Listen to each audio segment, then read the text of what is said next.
어휴, 어제도 마셨는데 오늘 또? 술 걱정 말고 술 편한 오호! 회식은 좋은데 술이 걱정이네. 술 걱정 말고 술 편한 오호.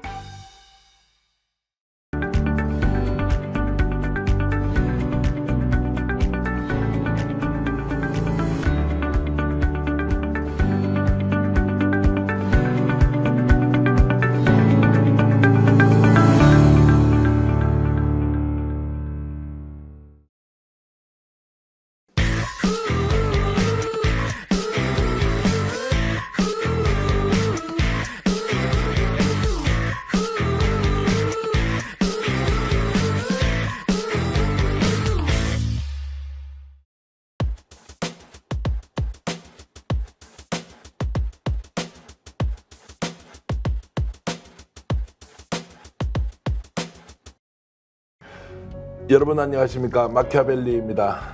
매주 일요일날 방송하는 변희재 출연의 마키아벨리 인기를 다하고 있는데요. 오늘도 변희재 미디어워치 대표 고문과 함께 얘기 나누겠습니다. 어서 오십시오. 예, 안녕하십니까. 자, 지난주 방송에서 이제 정광훈 목사를 비롯한 올드라이터가 이제 한동훈은 물론이고 윤석열 정권까지 아예 결별을 하겠다 이렇게 이제 말씀하시면서 상당히 반향이 컸습니다. 실제로 이 선언들이 많이 나왔었죠. 네. 예, 그러니까 정광훈 목사는 오늘 이 시간까지도 계속 마지막 경고 하고 있기 때문에 네. 좀 끌어요. 물론 한동훈은 무조건 퇴출 얘기했는데 이제 윤석열 대해서는 마지막 경고다. 외국 갔다 와서 하는 거 보고 이제 전면 출격 선언하겠다 여기까지 한 것 같고, 정광훈 목사 정도의 영향력이 있는 윤용 교수라고 있어요. 이분이 이제 성함이 어떻게 된다고? 윤용 교수라고. 윤용 교수. 예. 이쪽 이 범국민 쪽으로는 네임드가 없는데 보수에서는 뭐 사실 막강한 사람인데, 이분은 이제 윤석열 퇴출한다고 이제 선언했죠. 네. 자, 그러면은 이제 경고한다 바꾸라고 하는 내용이 있을 거 아닙니까? 어떤 내용을 지금 요구하고 일단 있습니까? 이 정광훈 목사는 지난 총선 때 영석이 돼버렸거든요, 자유통일당이. 네. 그래서 실제로 여론조사 때는 뭐 객관적으로 6%, 막 7%, 8% 나왔었단 말이에요. 네. 근데 이게 어떻게 갑자기 2.1%가 되냐? 이 선거가 이상하다 해서 부정선거라 해서 이 전면 재조사를 요구하고 있거든요. 그리고 9월 안에 총선 다시 치르자 이런 얘기하고 있는데 이걸 안 받아주니까 정광훈 목사는 이제 거기에 한 150억을 갖다 썼단 말입니다, 선거 때. 이게 다 채무가 돼버렸잖아요. 원내지를 못하면서. 그러니까 이제 여러 당원들, 뭐 출마자들, 채권자들이 윤석열 믿을 수 없다. 그래서 밀고 가자 이제 이래서 마지막까지 이제 이 9월 총선을 재선거해주지 않으면 결국 퇴출 선언이 나올 겁니다. 근데 뭐 주장하는 내용이 합리적이거나 상식적이지 않고 뭐 선거를 9월 달에 다시 하자, 그렇지 않으면 정권 퇴진 운동을 하겠다고 하는 것은 국민 정서와 상당히 괴리되어 있는 느낌인데. 근데 내부적으로는 심각해요. 네. 이게 국민적으로 볼 때는 이상하다 하는데 내부적으로는 하여튼 뭐 선거 한 5일 전까지도 6% 지지율 나왔었단 말이에요. 네. 근데 이게 어떻게 2.1% 될 수가 있냐 이런 문제가 있고, 그로 인해서 일단 이 돈을 빌린 문제가 있어가지고 내부적으로는 이건 목숨이 걸린 일이어서 그대로 가만히 있을 수는 없는 상황이죠. 가만히 있을 수 없다는 것은 어떤 식으로든 정권 퇴진 운동을 했으라도 네. 본인들이 움직일 수 있는 정당성을 확보해야 한다. 그래서 지금 정광훈 목사가 표현을 4.19라는 얘기를 자꾸 쓰는데 예. 이게 마치 3.15 부정선거라 이거죠. 일단 예. 이 총선이. 그러면은 뭐 조사하는 거라도 좀 해줬어야 되는데 뭐 전혀 정권에서는 조사할 생각이 없으니까, 이러면은 다 정광훈 목사 세력은 신도들의 헌금 가지고 그 돈 가지고 윤석열을 비호하지 않았습니까? 네. 명분이 없어지는 거죠. 이렇게 돼버리면. 그럼 궁지에 몰려있는 윤석열 대통령이 정광훈 목사의 요구를 수용하는 형식을 취하면서 일정하게 조사를 한다거나 사실 확인을 하는 과정들을 거치면 오히려 정광훈 목사까지 자기 편으로 만들 수도 있는데 윤석열 대통령이 이걸 거부하는 이유는 뭡니까? 근데 사실은 이 보수가 지금 부정선거를 이번에 처음 얘기한 게 아니라 2020년도 선거 때 황교안이 있을 때부터 얘기했었는데, 그때 이 17건의 이 고소를 했었어요. 그때 강용석, 민경욱이. 그걸 다 조사해서 각하시킨 게 윤석열이에요. 네. 그러니까 사실은 검사들 입장에서 이게 부정선거가 맞냐, 이제 거기에 대해서 좀 확신이 없으니까 다 각하시켜버렸거든요. 그런 상황에서 지금 여기서 정광훈 목사의 얘기를 듣고 이거 부정선거 맞으니까 다 들어엎자고 했을 때는 이거는 이제 그 당시는 검사였는데 지금 대통령이잖아요. 이거 선거 불복이 돼버리죠. 네. 잘못하면 진짜 끝장나는 수가 있죠. 자, 그런데 이제 정강훈 목사가 지금 한동훈을 배척하고 윤석열 정권 퇴진 운동까지 하겠다고 하는 것이 관심을 끄는 이유는 지금 민주당을 비롯한 이제 범야권, 뭐 민주 진보 진영에서 윤석열 정권과 대척점에 있어서 싸우고 있는데 뭔가 윤석열 정권이 빗장을 딱 걸어 잠그고 절대로 물러설 수 없는 철옹성을 치고 있기 때문에 도저히 지금 민주당만으로는 뚫고 나가기가 어렵다. 그 상황에서 이제 올드라이트 쪽에서 퇴진 운동을 한다니까 관심이 상당히 높아지는 것 같습니다. 그렇죠. 이 8석. 예. 네, 8석이 모자라지 않습니까? 그 실제로는 8석 그까짓 거 뭐 안 되냐 싶었는데 안 되는 흐름으로 가니까 이 8석이 안 되면 이거 3년 뒤도 안 되는 겁니다. 이거 계속 이대로 가면은. 그러니까 요 8석 필요한 거를 보수가 채워줘야 되는 상황이 왔으니까 일단 여기에 관심 가질 수밖에 없는 거죠. 자, 그러면 이제 한동훈의 출마도 이렇게 같이 연결이 되면서 지금까지는 윤석열 대통령과 한동훈 전 비대위원장이 결별 수순이다. 사실상 남남되었다. 이제 이렇게 했는데 최근 또 기류가 좀 바뀐다는 느낌이 있습니다. 뭐 한동훈 장관 자체가 나는 용산하고 싸우지 않는다. 소통하면서 할 거다고 계속 이 용산 쪽에다가 메시지를 넣고 그리고 어쨌든 지금 위기는 분명하단 말이에요. 윤석열 정권의 위기는 분명하고 특히 장시호 녹취가 터져서 이재명 대표에까지도 전달돼서 지금 막 발언한 적도 있지 않습니까? 이재명 대표가 이건 잡아야 된다.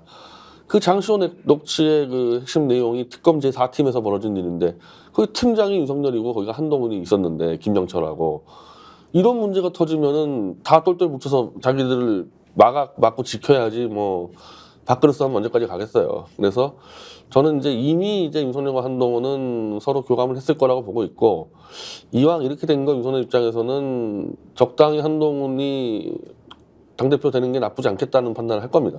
단도직입적으로 여쭤보면 자, 윤석열 대통령의 위치에서는 전당대회에서 당대표가 누가 되는 게 제일 좋으냐. 예를 들어 나경원, 윤상현, 뭐 김재섭 지금 의원도 이름이 나오고 있지만 한동훈 이렇게 지금 후보군들을 놔놓고 보면 어떤 상대가 될지. 자, 순서대로 따지면요. 예. 제일 위험한 인물이 윤상현입니다. 네. 윤석열 입장에서는. 왜냐하면 박근혜 세력으로서 탄핵 무효 집회의 주된 참여자였어요.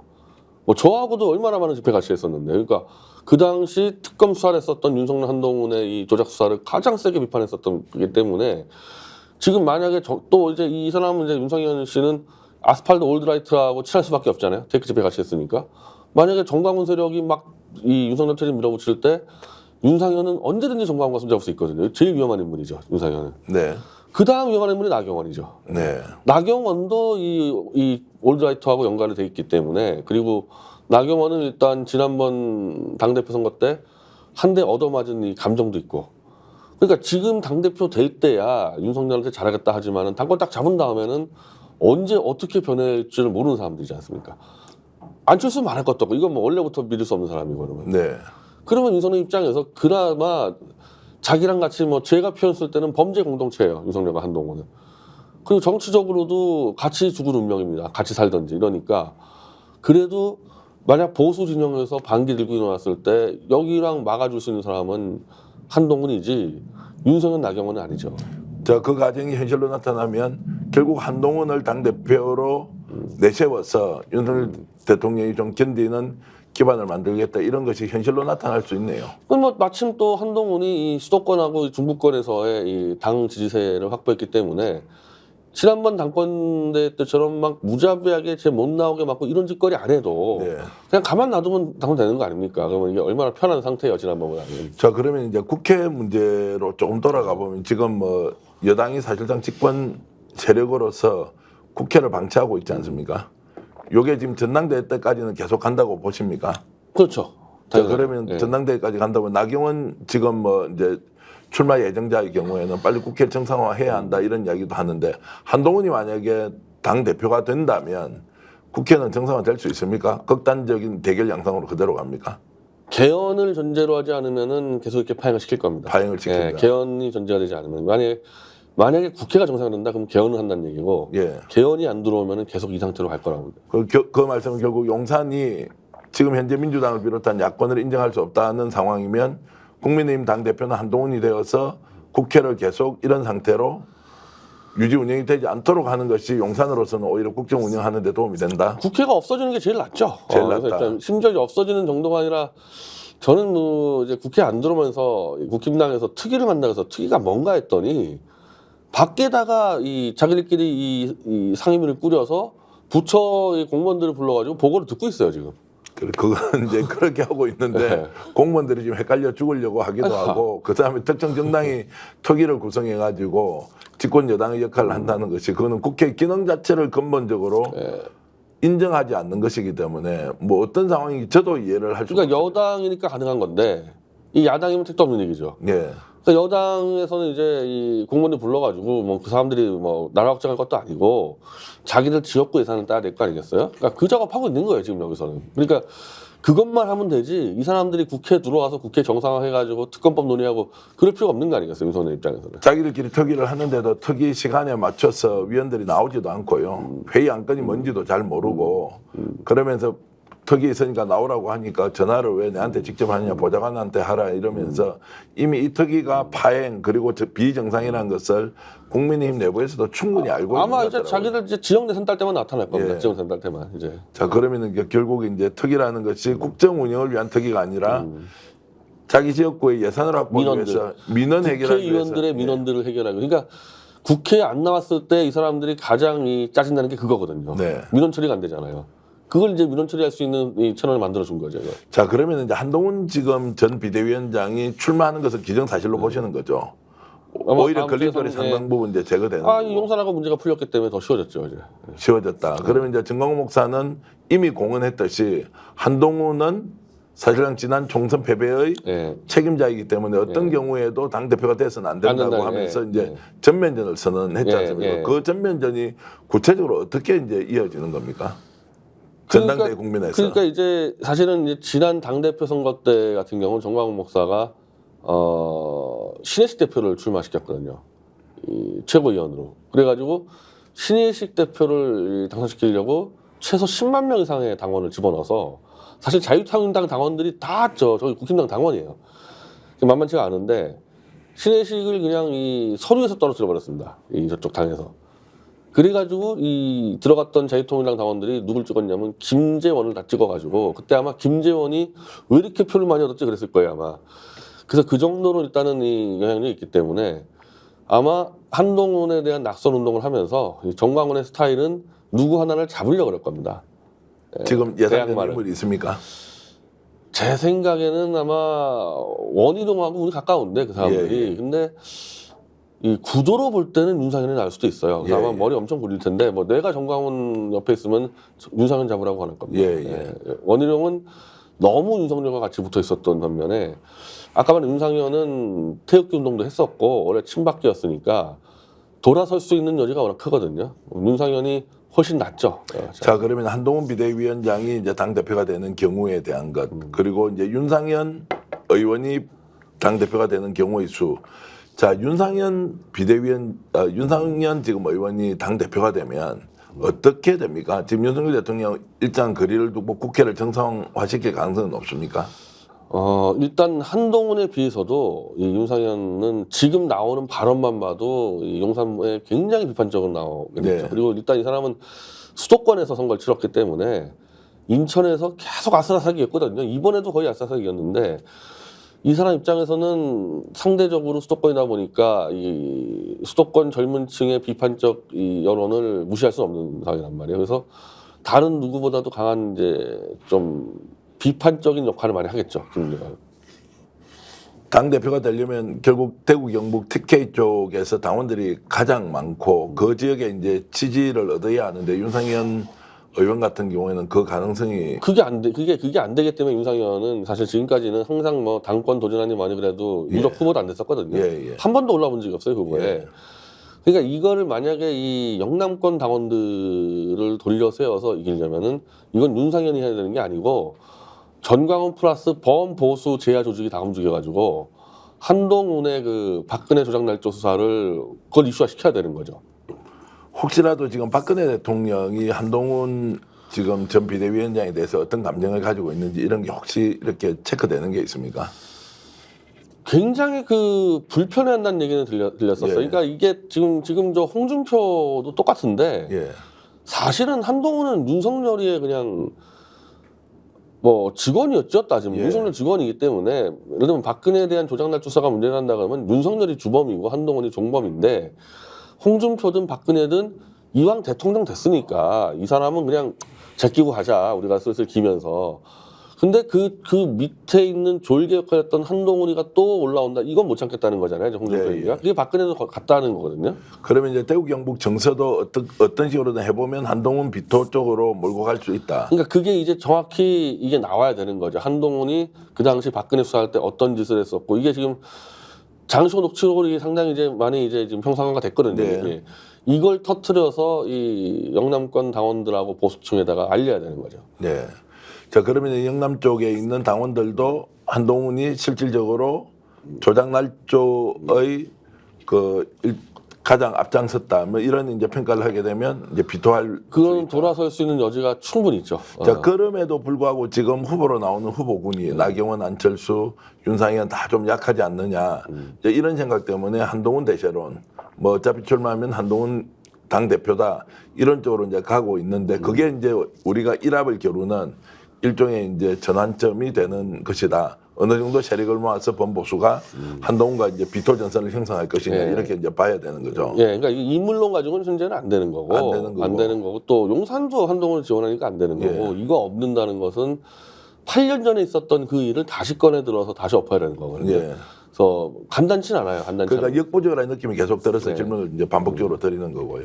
그러면 김건희 여사하고 지금 한동훈 비대위원장이 사실상 뭐 원수까지는 아니어도 뭐 거의 뭐 절연한 상태다라고 하는 것을 과연 윤석열 대통령이 김건희 여사를 설득해낼 수 있느냐 이것도 지금 이제 충분히 질문으로 나올 만한데요. 근데 반대로 그러면 김건희한테 한번 골라보라 그러면은 예. 김건희 여사가 그러면 나경원을 고를 수 뭐 나경원하고의 이 트러블이 원래 김건희 때문에 생겼다는 말들이 허다한데 네. 나경원하고 그 나경원 남편도 판사 아닙니까? 이렇게 전역할 때마다 이 나경원이 이 김건희는 아예 쳐다도 보지 않았다.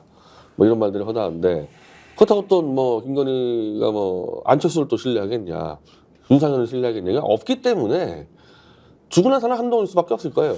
오늘 말씀 들어보면 이제 지금 한동훈을 공격하는 정광호 목사를 비롯한 이제 올드라이트가 적극적으로 나서서 뭐 정권의 심판, 정권의 퇴진 운동에 동참한다는 것은 야권 진영, 민주당을 비롯한 범민주 진보 진영에서 보면 뭐 나쁜 뉴스는 아니지만 그것도 한계가 있어 보이고 더 중요한 것은 지금 민주당을 비롯한 범야권 이제 국회 진입한 정당들이 막상 국회 개원을 해보니까 제대로 싸울 수 있는 게 없다. 지금 절차는 밟고 있는데 의외로 너무나 철옹성으로 딱 막아서고 있으니까 대책이 없다 지금. 이제 이런 얘기가 나오는데 그 부분 어떻게 보세요?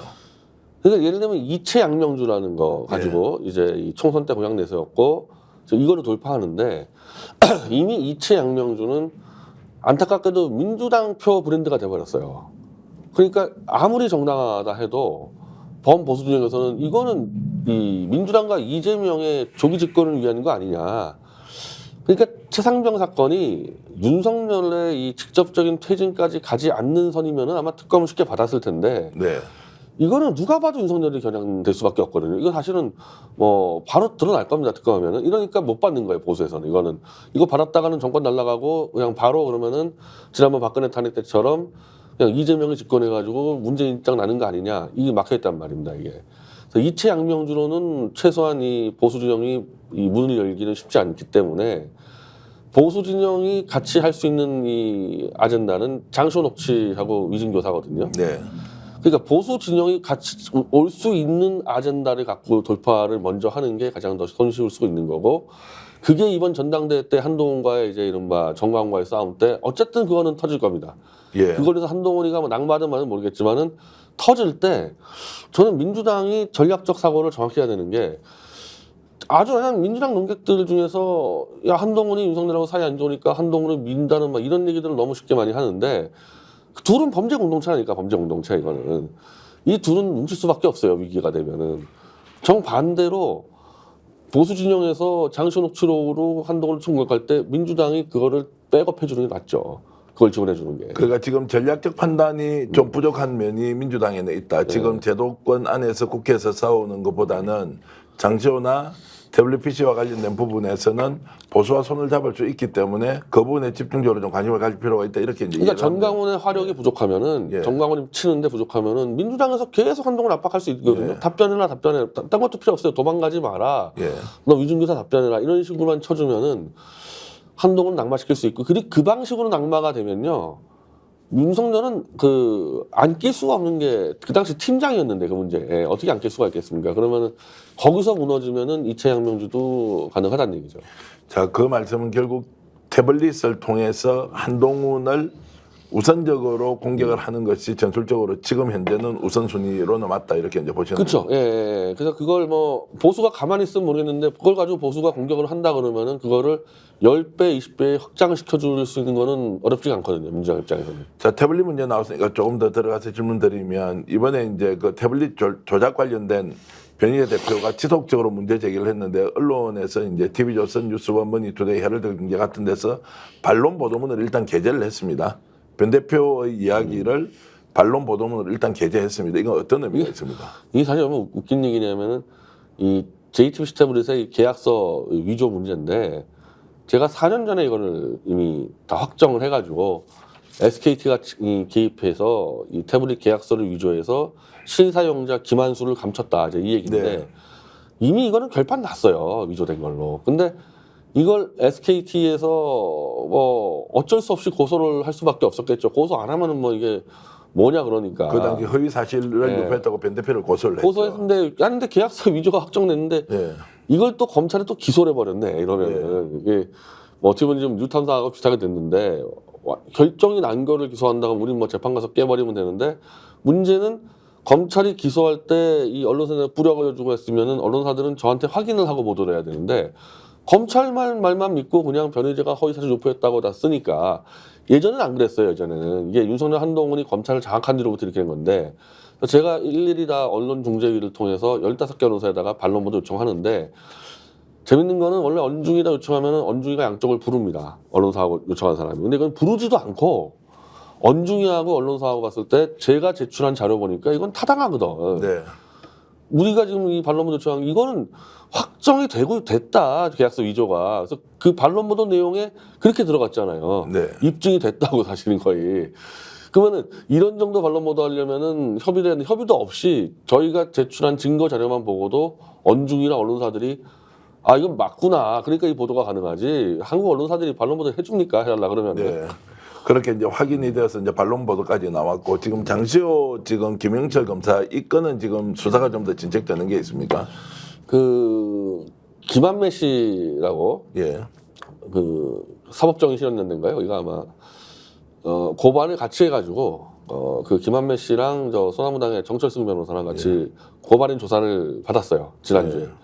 근데 이 총괄적으로 장시호의 입으로 뭐 내가 이 재판 나갈 때 검사들이 미리 이렇게 외우게 시켰고 난 나가서 그냥 검사들이 시킨 대로 외우기만 했다 이런 발언들이 나오지 않았습니까? 당연히 공수처수 할 때는 그럼 장시호가 실제로 특검에서 어떤 위증을 한 게 있냐 구체적으로 그래서 위증한 내용을 잡아야지만 이거 수사할 수 있거든요. 근데 마침 저희가 이 최순실이랑 같이 제2태블릿 PC 반환 소송을 할 때 이건 뭐 장시호가 제출한 거기 때문에 모든 이 태블릿 PC의 내용은 장시호가 진술한 걸로만 다 구성되어 있는데 앞뒤가 안 맞으니까 장시호의 발언하고 이 태블릿 포렌식 기록이랑 하나도 안 맞는 거예요. 그러니까 뭐 예를 들면 장시호는 이거 들고 가서 켜본 적도 없다 그랬는데 계속 태블릿 PC가 켜졌다 꺼졌다 막 27번이 돼 있고 막 이렇게 돼 있으니까 결국 재판부에서 장시호의 이 모든 태블릿 PC에 관련 발언은 다 거짓말이다. 그래서 최순실에 승소해줬거든요. 그러면은 이게 바로 특검제 4팀에서 장시호가 수사받은 내용이란 말입니다. 그럼 태블릿 PC에 대한 자기가 어디서 입수했고 이걸 어떻게 보관했고 다 거짓말이라고 판명이 나온 겁니다. 법원에서. 그래서 그 자료를 제출한 거죠. 공수처에. 이 구체적으로 장시호가 위증한 내용이 있으니까 장시호 불러다가 이 위증을 네가 왜 했냐, 네가 자발적으로 했냐, 누가 시켰냐 이것만 따지면 되니까 수사가 굉장히 좁혀졌죠 지금. 자, 민주당도 이 문제는 실제로 이제 최고위원 회의에서 장경태 의원이 제기를 했고 또 이재명 대표도 이게 정말 대한민국에서 일어났다면 말이 되느냐라고 했는데 그러면은 이제 이 장시호 건과 관련된 김영철 그리고 태블릿 PC 문제가 민주당에서도 사실상 관심을 가지고 지금 뭔가 액션을 취하고 있단 말이에요.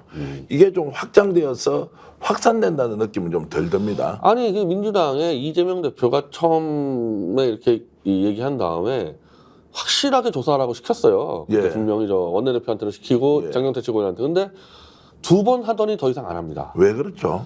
첫 번째는 이게 태블릿 PC랑 연결되네? 아마 뜨거 한 것 같아요. 이게 처음에는 모르고 갔다가 이게 태블릿 PC 조작으로 연결되네? 그러면 사실 지금까지 민주당은 태블릿 PC 조작만 나왔다면 무조건 도망갔거든요. 이게 지금 제일 큰 문제인 것 같고, 이제 두 번째는 삼성 이재용 부회장의 이 프로퍼플 문제가 터지니까 이거는 지금 뭐 언론사 전체가 다 덮어버렸어요.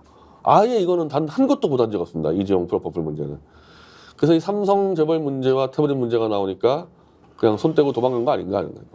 근데 그런 부분은 굉장히 아쉬운 게 지금 태블릿 PC 문제도 이렇게 증거가 나오면 좀 더 균형감 있게 이것의 실체적 진실이 뭔지를 가야 되지. 그 태블릿 PC가 지금은 이제 이미 탄핵이 된 박근혜 대통령과 연결이 된다거나 박근혜 대통령 실제로 태블릿이 아닌 국정농단으로 결국 박근혜 대통령이 탄핵이 됐다고 본다면 이제 이런 부분은 딱 구분해서 갈 수 있을 것 같은데. 그렇게 해준 사람이 소영길 대표죠. 그렇게 예. 그만한 사람이. 그러니까 박근혜 정치적 탄핵은 정당했고 끝났고 그렇다고 그 막 조작해가지고 사람 감옥 보내면 되냐. 이건 따로 조사해야 된다는 게 소영길 대표 입장이었고 이제 그러다 보니까 소나무당이 나온 건데 민주당은 아직까지는 태블릿 PC나 혹은 박근혜 수사 때 잘못된 점만 나오면은 손 떼고 도망가는 일을 하다 보니까 여기서 이제 이 간극이 생기는 거예요, 여기서는. 그러면 2번 정도 조사를 해보고는 그 뒤에 진척이 없이 그냥 이것은 뭐 있는 듯 없는 듯 이렇게 사라져버렸어요. 이거 완전히 이제 그냥 민정은 덮어버렸습니다. 제가 안진걸 소장통에서 여러 차례 기자회견을 잡아달라 그랬거든요. 예, 예. 안 잡아줍니다, 기자회견을. 예. 그것도 이해를 잘 못하겠네. 이번에 여러 이제 뭐 국회의원으로 초선으로 의사당에 진입했던 분들도 많이 있고 하면 이 문제를 가지고 제대로 한번 다뤄보자고 공감대 형성하면 어떤 식으로든 이 사안을 진실을 밝히면서 동시에 정권 퇴진 운동의 에너지가 좀 더 우리가 지난번에 이제 같이 얘기를 많이 했던 그 진보 중도 보수까지 다 이렇게 아우러서 할 수 있는 거 아니냐라는 생각이 좀 드는데 아쉬움이 좀 많습니다. 이거는 이 문제를 해결을 못하면요 민주당으로서는 할 수 있는 게 아무것도 없을 겁니다. 네. 그러니까 이 보수가 윤석열 한동훈 퇴출에 앞장서려면은 윤석열 한동훈이 박근혜 수사할 때 조작 날조한 것들을 끄집어내는 거거든요. 근데 민주당은 그것만 끄집어내면은 뜨거고 도망가니까 네. 연결이 될 수가 없죠 이게. 그래서 지금 이제 송영길 대표가 지금 이제 출소하고 외부 활동은 지금 좀 법적으로 좀 제한이 돼 있습니까? 어떻습니까? 적극적으로 활동을 하시. 활동 자체는 문제는 없는데 네. 활동 자체 문제는 없는데 뭐 예를 들면 이제 지방에 갔을 때는 지방에 체류가 안 되고 뭐 바로 올라와야 되고 뭐 이런 정도만 좀 제한이 있는 것 같아요. 그래서 정치적 활동 자체는 문제가 없습니다. 없고 근데 이제 범죄와 연결된 또는 뭐 의심되는 사람들을 만나지 말라는 포괄적인 문구가 있어서 좀 활동을 조심하는 거 아닌가 이 생각이 좀 들긴 하고. 예를 들면 그 만나지 말라는 사람들이 대부분 다 소영길 대표 참모들이나 뭐 동지들이다 보니까 그 사람들 안 만나면은 이제 이 정치 세력화하는 사람 좀 지장이 크죠. 자 그러면 소나무당은 지금 이제 현재 이 문제를 어떻게 지금 당에서 좀 추진을 해보려고. 어제 제가 소나무당 이 공개 방송에서 소영길 대표도 같이 있은 데서 이 문제를 제가 브리핑을 했어요 공개적으로. 이 어쨌든 소나무당은 윤석열을 조기 퇴진시킨다는 공약을 내세웠고 민주당과 조국당은 못할 거라고 얘기했기 때문에 바로 이 문제다. 보수가 박근혜 수사할 때 조작날조 문제를 들고 나올 때 소나무당은 이쪽을 지원해가지고 이거 판을 키워서 빗장 수비를 허물어야 될 거 아니냐. 이채양 명주는 다 막혀 있으니까 그 소나무당이 최대한 적극적인 역할을 해야 되고 소나무당에서 저하고 최대집 대표는 여전히 보수 진영하고 엮여 있거든요. 그래서 다음 주 정도에 제가 이제 어찌 보면 저는 이 진보 촛불 진영이 한 1년 한 10개월 이상 여기서 활동하는 보수 사람들 만나본 적이 없어요. 네. 근데 이제 이번 달에 제가 처음으로 이 보수 진영 사람 만났고 좀 모임을 좀 구성하고 있어요. 이제 보수 논객들을 중심으로 윤석열 퇴진을 이제 할 수 있는. 자 대체로 만나는 분들이 누구신가요? 지금 제가 좀 만났던 분은 누구신가요? 공개를 할 수 있는 것 같은데 지금 상황에서는 한민호 씨라고 저 원래 문광부 국장 출신인데 예. 초강경 보수예요 이분. 예. 이분은 올 총선 전부터 보수가 윤석열을 먼저 쓰러뜨리지 않으면 보수는 몇십 년 동안 집권 못한다. 잘못 걸리면은 윤석열이 그냥 보수로 인식돼가지고 보수는 다 윤석열 같은 놈처럼 되면 큰일 난다 해가지고 나 홀로 퇴진 주장을 했었는데 이제 총선 끝나고 많이 늘어났어요. 이런 사람들이 늘어나서 지금 그런 모임을 이제 구성하고 있는 거죠. 자, 그럼 윤석열 퇴진을 주도하는 보수 진영, 뭐 올드라이트라고 제가 지칭을 하면 이제 이분들의 목표는 퇴진 이후에는 어떤 겁니까? 윤석열 퇴진으로 이제 모든 그게 목표가 이제 달성됐다는 게 이제 아닐 거 아닙니까? 저는 이제 딜레마가 있는데 보수 진영의 충분히 윤석열을 대통령으로 만든 것 자체가 이미 저는 엄청난 이 과오라고 볼 수밖에 없죠. 예. 윤석열이 이런 사람이라는 거는 보수 진영이 몰랐던 게 아니에요. 왜냐하면은 박근혜 수사할 때 조갑재 대표 같은 경우는 마이크 잡고 이 윤석열 한동훈 사형시켜낸다고까지 떠들었었단 말이에요. 그러면 이미 보수 진영은 윤석열이 이런 수사를 날조한다는 걸 알았으면서도 대통령 만든 거 아닙니까? 이거는. 네. 그러면 이제 와서 이거 가지고 윤석열 쫓아냈을 때 국민들이 보수를 뭐라 그러겠냐 이거. 너희들은 이걸 다 알면서 이렇게 했냐 해서 보수 치명타 먹는 수가 있는 거거든요. 잘못하려면은. 그리고 그러다 보면은 이제 정권이 민주당 이재명 넘어가고 그랬을 네. 때 그래서 주저하는 게 있어요. 보수는. 그래서 네. 주저하는 겁니다. 야, 이게 잘못하면 큰일 난다 해가지고. 근데 이제 한민호 얘기는 그렇다 하더라도 우리가 실수했으면 실수한 거를 인정하고 용서를 구할지언정 지금 우리가 더 빨리 안 쫓아내면 이건 제기가 안 된다. 제기가. 그래서 저도 그렇고 한민호 씨도 그렇고 설사 정권이 넘어간다 하더라도 이건 감수해야 될 문제지 그거 무서워서 가만히 있다가는 몇십 년 동안 집권 못한다는 거예요. 정광훈 목사나 지금 신혜식 대표도 비슷한 견해인가요? 아니면 좀 다릅니까? 그쪽은? 아니 거기도 그것 때문에 지금 이 딜레마에 빠져 있다. 딜레마에 한동훈까지 하는데 예. 윤석열을 내렸을 때 이거 그냥 민주당 이재명 정권 그냥 넘어가는 거 아니냐 예. 이제 이런 문제 때문에 고민을 하고 있는데 그렇다고 그러면 3년을 끌었을 때는 무슨 달라지는 게 있냐 더 악화되지. 예. 그래서 에라이 모르겠다 끌어내리자 쪽으로 지금 가고 있는 거예요. 가고 예, 있다. 가고 있는 겁니다. 답이 안 나오니까. 그러면 이제 지금 국힘 쪽에서는 지금 이제 내부에서 분열이 될 가능성이 거의 없다 이렇게 이제 보시는 거죠. 국힘은 이제 이 108명이라는 사람들은 예. 지지 기반도 없고 어찌 보면은 그 정강원 쪽에 있는 사람들보다 지지 기반도 없는 사람들이에요. 그냥 꽂혀온 사람들, 이 사람들. 모래성 위에서 리더도 있는 사람들. 없고 예. 거기서 리더를 하겠다는 나선 사람도 없고 그냥 권력 따라 가고 이런 거고 밑에 지지 기반은 이제 이 강성 보수층이 맞춰주고 있기 때문에 그쪽이 허물어지면은 이 사람들은 그냥 와르르 쓸려 내려오지 뭐 거기서 저항을 한다거나 선도한다거나 그런 거는 안 되는 사람들입니다. 그러면 지금 이제 윤석열 대통령과 오히려 손을 잡고 그 밑에서 용산시킨 대로 움직이다가 뭐 살든 죽든 그냥 상황에 따라서 뭐 예를 들면은 이 영남권이나 이 TK 지형이 뭐 허물어진다? 예.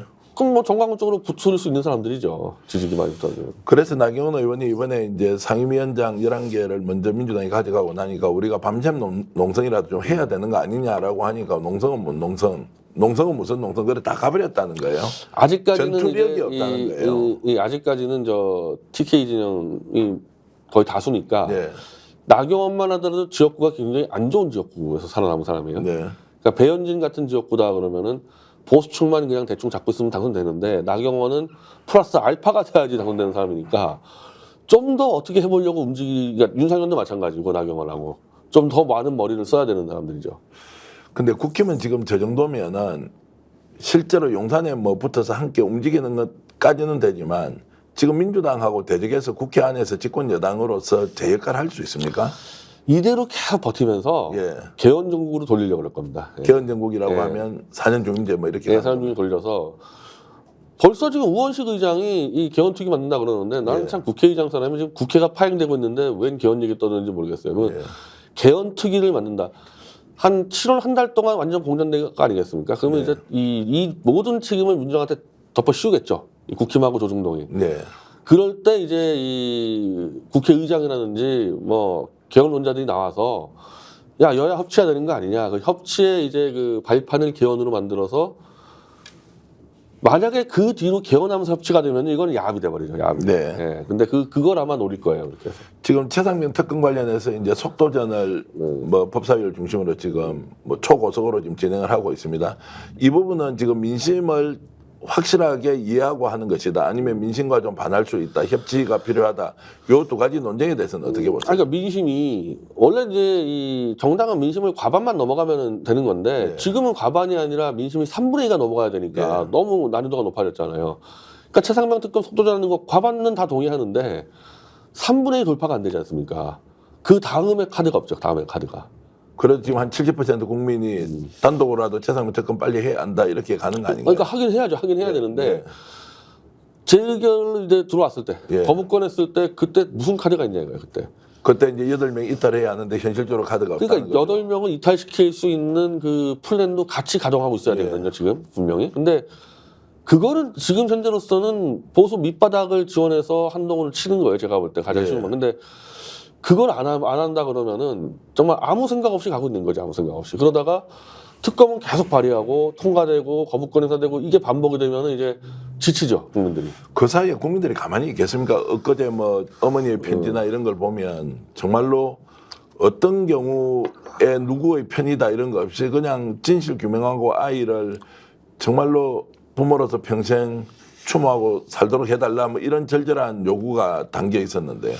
민심이 가만히 저는 있겠냐고요. 이게 이 이재명 대표가 어쨌든 국회를 야당이 독재를 하는 거잖아요. 그 네. 독재에 대한 정당성과 명분은 충분합니다. 근데 그거를 하려면은 당권에 대해서는 상당 부분 저는 오히려 포기를 했어야 된다고 생각을 해요. 이게 나 이재명 개인의 문제가 아니라 전 국민의 문제다라고 이걸 호소하려면은 우리가 국회는 독재겠지만은 내가 당권은 놓겠다고 해야 되는데 이재명 대표는 오히려 지금 자기 당권을 더 강화시키고 있어요. 근데 그것은 이제 관찰자로서는 그렇게 볼 수 있지만 당원들이 지금은 이재명 당대표가 한 번 더 했어. 어떤 식으로든 이 정권과 맞서려면 여의도 대통령이 한 명 있어야 한다. 이런 요구가 있는 것도 사실 아닙니까? 아니 근데 그거는 이제 내 말은 3분의 2 정도 요구. 예. 나머지 3분의 1을 넘어가야지만 이거 되는 문제인데 예, 예. 이게 이재명 대표가 자기가 당권을 더 강화할수록 3분의 1이 더 두터워진단 말이에요. 방어막이. 예. 그러니까 이게 못 넘어가는 거죠 이게. 그럼 지금 현실적으로 당 대표를 대신할 사람이 있습니까? 또는 뭐 누군가 내세워서 한다고 하면 민주당에 힘이 실리겠느냐? 아, 근데 그건 뭐 방법이 다양한데 예. 지금 비판 나오는 거는 연임이 문제가 아니잖아요. 예. 연임은해서 그 2년 뒤의 상황까지 봐가지고 당원을 개정해가지고 뭐 대권 1년 전에 뭐도 할 수 있다 이것까지 가고 있으니까 이러면은 이재명 대표가 벌써 2년 3년 뒤를 내다보고 그때까지 당권 다 잡겠다고 하고 있잖아요. 만약에 그런 게 아니라면요. 내가 1년 동안 연임만 해가지고 1년 안에 끝장을 내겠다. 예. 이런 정도 갔었으면 가장 좋죠. 이런 정도가. 이재명 대표하고 호흡을 맞출 수 있는 당 대표 후보군은 어떤 사람이라고 생각하십니까? 아니 뭐 누구든지 누구든지. 윤석열을 이제 끌어내리기 위해서 수단 강복을 안 가리고 싸울 수 있는 사람은 괜찮은데 이재명 대표가 연임을 하더라도 마찬가지야. 연임을 하더라도 그러면은 연임의 그 이유를 내가 윤석열하고 정면 승부해서 끝장 내겠다. 그리고 그러면 나 그만두겠다. 이렇게 했어야 되는데 2년 뒤 3년 뒤를 내다보고 있잖아요. 이거는. 자, 그런 부분에 대해서는 뭐 이론은 있을 것 같은데 어찌됐든 지금 나라가 돌아가는 상황을 보면 사실상 윤석열 대통령이 국정 운영을 포기했다. 집권 세력도 집권 여당으로서 책임 정치 아예 하지 않고 야당을 비토하는 정치 세력으로 남겠다. 이제 이런 전반적인 상황이 있지 않습니까? 국정 운영에 대한 책임자로서 아무리 보더라도 상식적이거나 기본적인 업무도 하지 않는다. 이런 부분 어떻게 보십니까? 근데 그거는 그렇게 이제 이 보는 사람이 한 3분의 1 거고 예. 3분의 1은 아니다 이거는 이재명이 독재하다 보니까 어쩔 수 없는 거 이렇게 몰고 나온단 말입니다. 그러니까 이 벽을 허물어야 되는 거예요, 이 벽을. 야, 참 어려운 문제인데 지금 의회 갈등 문제도 지금 뭐 아무 대책 없이 지금 뭐 사실상 붕괴 상태가 오고 있지 않습니까? 정부도 또 의사단체도 제3의 중재자도 지금 보이지를 않고 있습니다. 아니 의협 사태야말로 야당이 왜 아무것도 안 하는지 모르겠어요. 예. 제일 빨리 해야 될 게 이 문제거든요.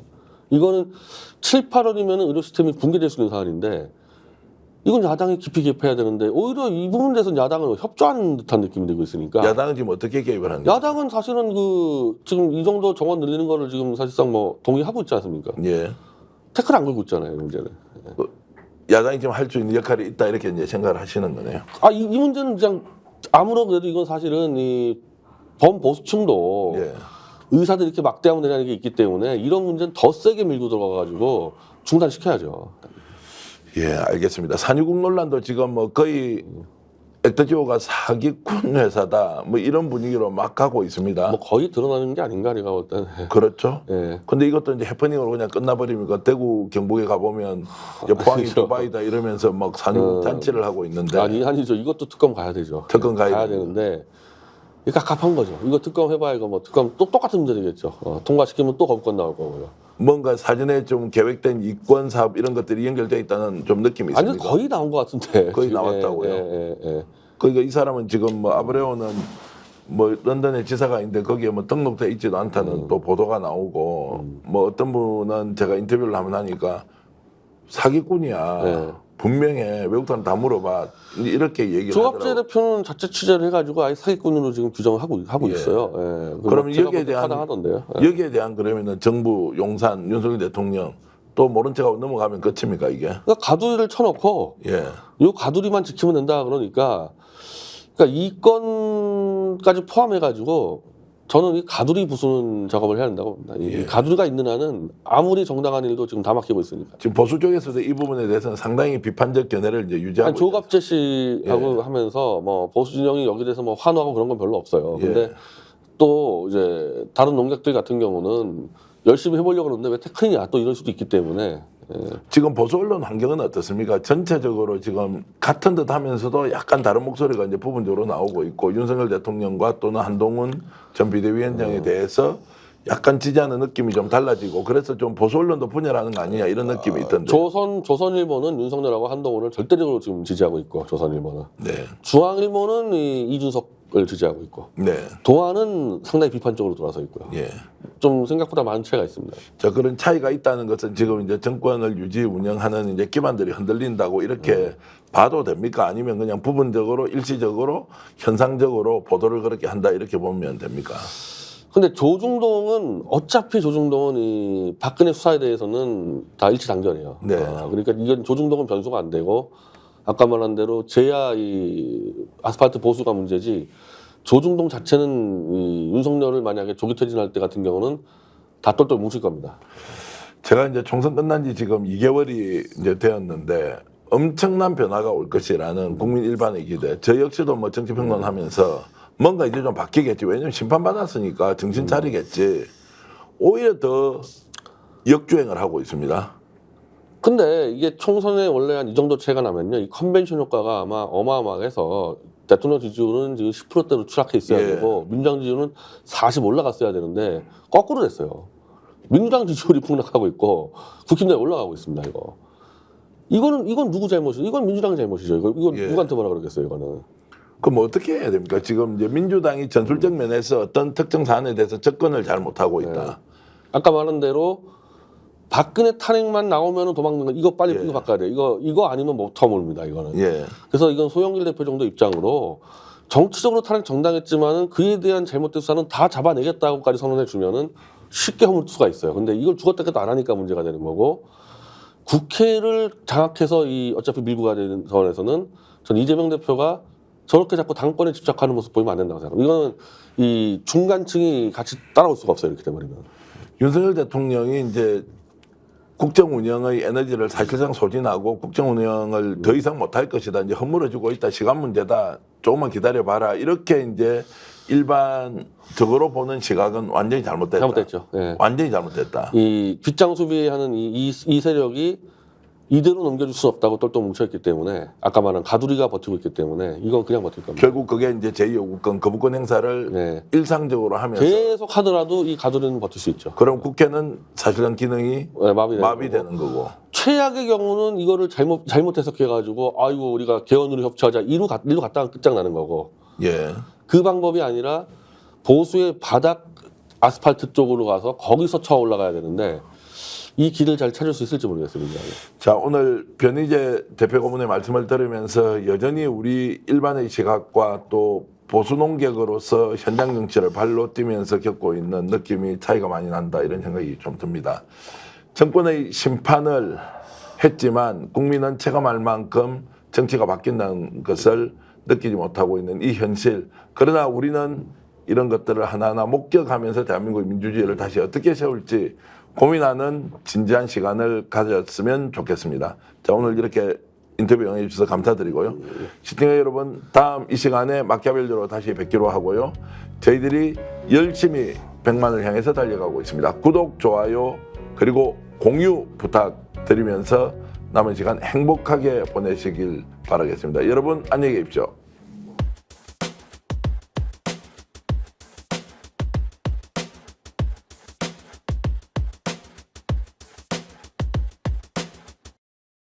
간편한데 맛까지 좋은 다이어트 추천해 드릴게요. 파우치에 우유만 부어 20초간 흔들어 드시면 됩니다. 서리태 단백질과 건조효모로 한 끼에 필요한 영양소들이 알차게 들어 있습니다. 정말 맛있는 비타샵 블랙 스무디 다이어트.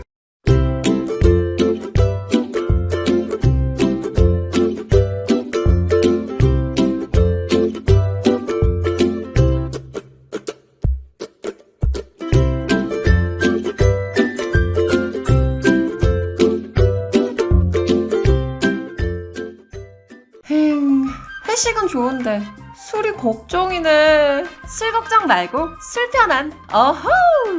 제가 술이 약해서 술 걱정 말고 술 편한 오호.